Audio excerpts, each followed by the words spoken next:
Assalamualaikum warahmatullahi wabarakatuh. Perkenalkan, nama saya Ishak Abidin. Saya dari kelompok 3 yang akan mempresentasikan materi kami menyangkut dengan perbuatan tercela pemerintah dan kejahatan dalam jabatan. Mungkin yang pertama di sini saya ingin menyampaikan menyangkut dengan materi yang akan kami sampaikan secara teori jenis perbuatan tercela pemerintah. Yang pertama adalah perbuatan melawan hukum oleh penguasa atau yang disebut dengan unrechtmatig overheads debt. Kemudian yang kedua adalah perbuatan melawan undang-undang atau unrechtmatig. Kemudian yang ketiga adalah perbuatan yang tidak tepat, unjust. Kemudian yang keempat adalah perbuatan tidak bermanfaat. Kemudian kelima, perbuatan menyalahgunakan wewenang. Mungkin di sini mungkin sebelum kita masuk yang lebih mendalam, mungkin saya akan menyampaikan atau menjelaskan satu persatu menyangkut dengan kelima yang sudah saya sampaikan tadi. Yang pertama adalah perbuatan melawan hukum oleh penguasa. Mungkin ini terjadi apabila perbuatan penguasa melanggar undang-undang dan peraturan formal yang berlaku. Kemudian yang kedua, perbuatan penguasa melanggar kepentingan dalam masyarakat yang seharusnya dipatuhinya. Kemudian yang ketiga, perbuatan penguasa melanggar kewajiban hukumnya sendiri. Keempat, perbuatan penguasa melanggar asas-asas umum pemerintah yang baik. Dalam perbuatan melanggar hukum juga terdapat 3 aspek. Yang pertama adalah perbuatan yang bertentangan dengan hukum. Yang kedua adalah perbuatan yang berbeda dengan hukum. Yang ketiga adalah perbuatan yang pasif, artinya tidak berbuat pun dapat dikatakan perbuatan melanggar hukum. Kemudian yang kedua adalah perbuatan melawan undang-undang atau unrechtmatig, yang dimana perbuatan melawan undang-undang unrechtmatig, perbuatan ini sama dengan perbuatan melanggar hukum atau unrechtmatig, hanya saja lingkup dari unrechtmatig lebih luas, atau hukum tertulis dan hukum tidak tertulis daripada unrechtmatig, hukum tertulis. Yang ini kemudian untuk adanya ini kemudian diperlukan unsur-unsur sebagai berikut. Mungkin yang pertama adalah penguasa melakukan suatu perbuatan yang memang termasuk dalam kewenangannya menurut atau berdasar suatu ketentuan peraturan perundang-undangan. Yang kedua adalah perbuatan penguasa tidak sesuai dengan ketentuan yang terdapat dalam peraturan perundang-undangan yang menjadi dasar perbuatannya. Misalnya seorang pejabat mengambil keputusan sendiri padahal ketentuan undang-undang diwajibkan meminta persetujuan dari instansi pemerintah lain dan memberitahukan persoalan tersebut kepadanya. Keputusan yang demikian jelas merupakan keputusan yang bersifat unrechtmatig. Kemudian yang ketiga adalah perbuatan yang tidak tepat, unjust. Yang ini kemudian artinya adalah perbuatan pemerintah yang mempunyai dasar pertimbangan yang salah atau tidak tepat baik dasar hukumnya maupun fakta.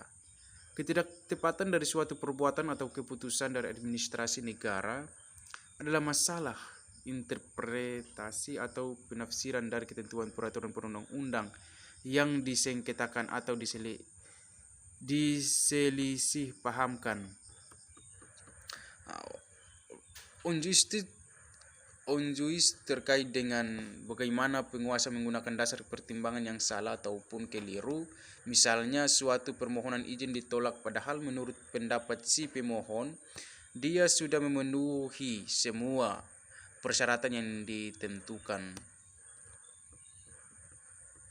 Kemudian selanjutnya kita masuk pada poin keempat adalah perbuatan yang tidak bermanfaat, undealmatic. Ini kemudian ukuran yang digunakan adalah efektivitas dan efisiensi. Kemudian kemanfaatan dilihat dari ketercapaian suatu tujuan dengan prioritas kepentingan umum. Kemudian ketiga adalah segala kegiatan terutama yang berkaitan dengan penggunaan dana harus ada manfaatnya. Kemudian kelima, ada kemungkinan terdapat potensi kerugian yang diderita oleh negara namun bukanlah merupakan perbuatan pidana. Di sini juga ada ukuran bermanfaat atau tidaknya suatu perbuatan administratif adalah kemampuan hasil perbuatan tersebut dalam memenuhi kepentingan umum yang dituju oleh perbuatan tersebut. Suatu perbuatan administratif meskipun secara de facto merugikan kepentingan perseorangan atau suatu golongan, akan tetapi hasil perbuatan tersebut berguna bagi masyarakat luas. Perbuatan itu tidak dapat digolongkan sebagai perbuatan tidak bermanfaat. Misalnya pembangunan taman yang mengusur tanah milik beberapa orang dengan kerugian pihak pemilik tanah. Akan tetapi taman tersebut memberi manfaat sebagai media rekreasi masyarakat dalam hal sulitnya menemukan tempat wisata di suatu wilayah. Kemudian yang kelima adalah perbuatan menyalahgunakan wewenang atau detornement di for on misbruik van macht. Perbuatan menyalahgunakan wewenang terjadi apabila aparat pemerintah menggunakan wewenangnya untuk menyelenggarakan suatu kepentingan yang lain daripada kepentingan umum yang dimaksud oleh peraturan yang menjadi dasar kewenangan itu. Misalnya seperti penggunaan mobil dinas di luar kegiatan ataupun pekerjaan yang dilaksanakan. Kemudian perbuatan menyalahgunakan wewenang, ini juga perbuatan menyalahgunakan wewenang terjadi apabila aparat pemerintah menggunakan wewenangnya untuk menyelenggarakan suatu kepentingan yang lain daripada kepentingan umum yang dimaksud oleh peraturan yang menjadi dasar kewenangan itu. Misalnya seperti penggunaan mobil dinas di luar kegiatan atau pekerjaan yang dilaksanakan. Mungkin seperti apa yang tadi saya sampaikan. Kemudian selanjutnya adalah mungkin undang-undang yang kemudian sudah menerapkan hal tersebut pada poin yang sudah saya sampaikan tadi menyangkut dengan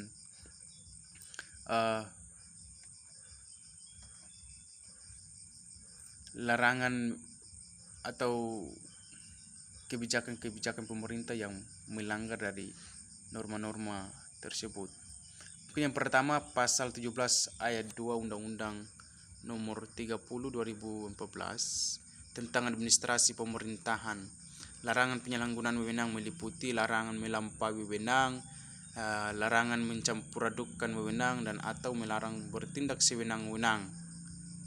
Itu sudah ada di pasal 18 ayat 1 Undang-Undang 30 2014 yang dimana melampaui masa jabatan atau batas waktu berlakunya wewenang, melampaui batas wilayah berlakunya wewenang dan atau bertentangan dengan ketentuan peraturan perundang-undangan.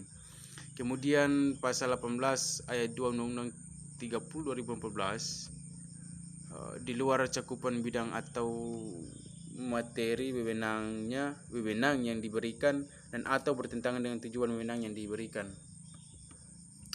Kemudian pasal 18 ayat 3 Undang-Undang nomor 30 2014 yang pertama, tanpa dasar kewenangan dan atau bertentangan dengan putusan pengadilan yang berkekuatan hukum tetap.